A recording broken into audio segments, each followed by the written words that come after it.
gbogbo ẹ̀yin àfá sẹ́gbẹ́ tí wá tẹ́ dáadáa gbogbo tẹ́ ti fi gba ìsẹ́yìn o lè wá fi tẹ́ báyìí sẹ́gbẹ́ tàrà gbọ́dọ̀ sọ o ní a má ṣe wá sí òfò kankan lẹ́yìn kan tí àwọn ọmọ wọn béèrè láti gbà yìí gbogbo tí wọ́n sọ nínú Kùránì kẹ sọ jáde fún wa kẹ wá dìfẹ́ǹdì ẹ̀ ó yá ẹ̀tún gbọ́. ẹ wò ẹ bá mi pàtẹ́wọ́ fún màá yìí ẹ pàtẹ́wọ́ fún ẹ pàtẹ́wọ́ fún. Salamu alaikum wa rahmatulahi wa barakatu. Mo kí gbogbo ẹ̀yin ọmọ ìyá wa nínú ẹ̀sìn ìsìlámù. Ẹ wo a kú palẹ̀mọ́ Ramadan o ayọ̀ àtàláfíà ló máa bá wa. Ṣé rí bàbá tí mo ní kẹ́ pàtẹ́wọ́ fún yìí ó dìsáàfù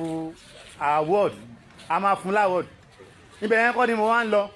Ẹ wo ẹ̀yin àfáà tẹ́fẹ́ ṣe wá sínú ọdún Ramadan yìí ẹ má lọ ṣe wá sí oúnjẹ kan ló bá wẹ̀ jẹ́ o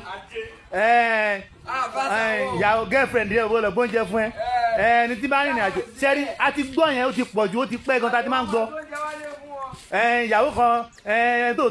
so ìjẹ́ bọ́ọ̀lù tó ń jẹ fún ẹ irú aṣọ wo lẹ́yẹkẹ́ ìwọ̀nù Ramadan irú oúnjẹ wo lẹ́ ẹ má ṣerú wá sí yẹn fún wa nù Ramadan tọ̀tẹ̀ yìí o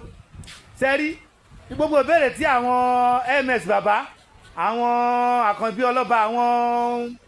ìbéèrè àwọn ẹlẹ́bọ tó máa ń béèrè lórí íńtánẹ́ẹ̀tì lórí online yẹn tó máa sọ pé ànábì ṣe kíní àwọn ìbéèrè yẹn àmọ̀ pé bísí látọjọ́ inú jẹ́ kẹ́ dáhùn lóhùn tẹ́ get me àmọ̀ pé bísí ní ò jẹ́ kẹ́ dáhùn lóhùn látọjọ́ yìí àwọn tí wá dé báyìí ṣe mọ̀ pé